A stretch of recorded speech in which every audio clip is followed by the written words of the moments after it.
got a question? Yes, sir?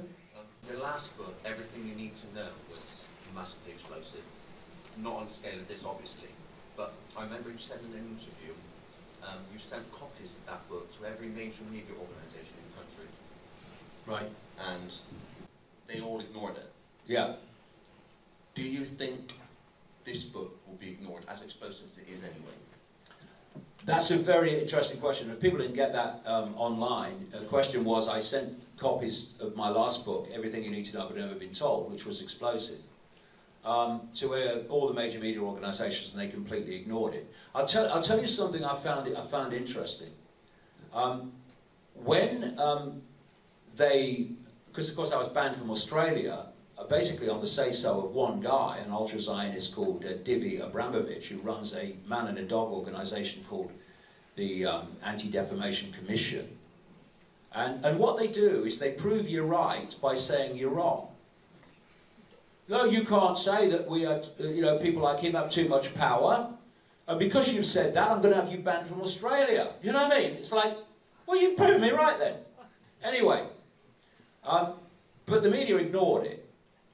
But like I say, I'll tell you what I found interesting, is I wrote a book in the 1990s. I wrote it in 94, came out in 95, and it was called And the Truth Shall Set You Free. And in that book, I mention, almost in passing then, that there was a very high number of Jewish people involved in the Russian Revolution. Now remember, that is 1994 I wrote that, came out in 95.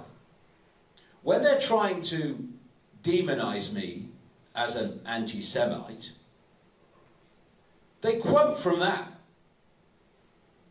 They don't quote from much more recent books, which factually expose so much that they wouldn't want exposed. They don't quote from them. It's like, well, just forget those exist.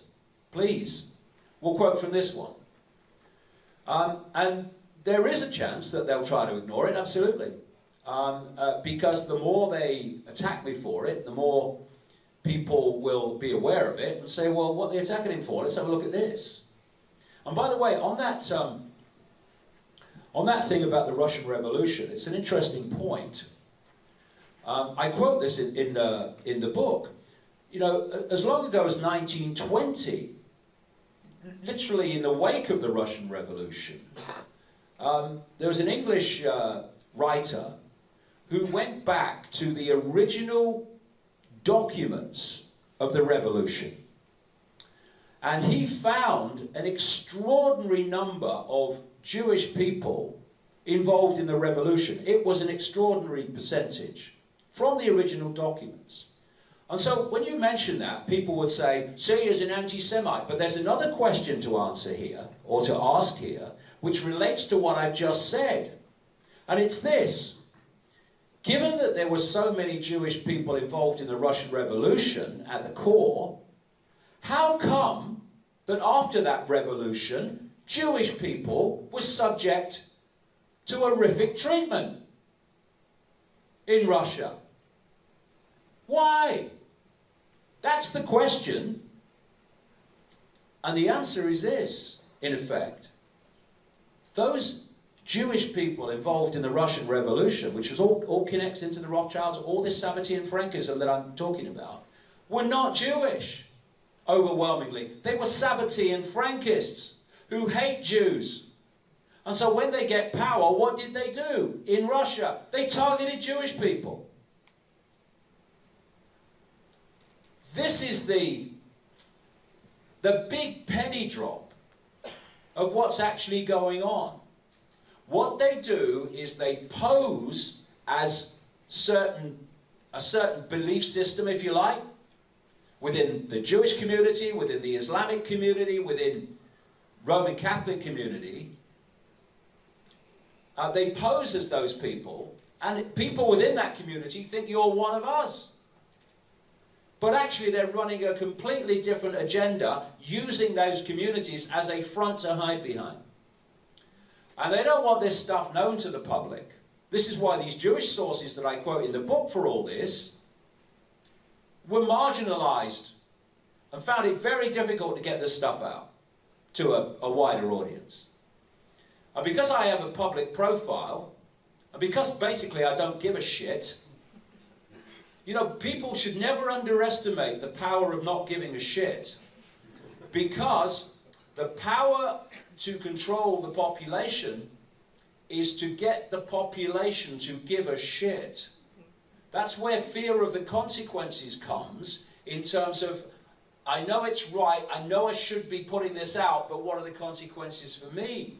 Because they give a shit. I don't. I'm consciousness, like we're all consciousness. I'm having a brief experience in a narrow band of frequencies we call the world, and then I'm going to explore forever, as we all do. What happens to me in this brief 70 years and 10? Yeah, just an experience, and if taking consequences and abuse is what's necessary to get this information out, well, fair enough, we'll do it. Because the alternative is not getting the information out, and for me, that is not an alternative.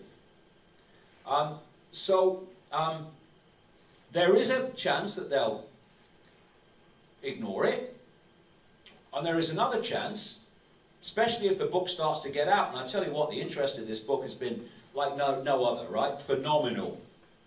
Right into mainstream society. They may think, no, we can't ignore this one.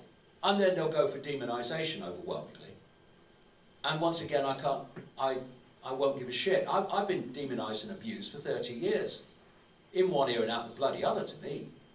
I'm interested in people seeing what this network doesn't want them to see.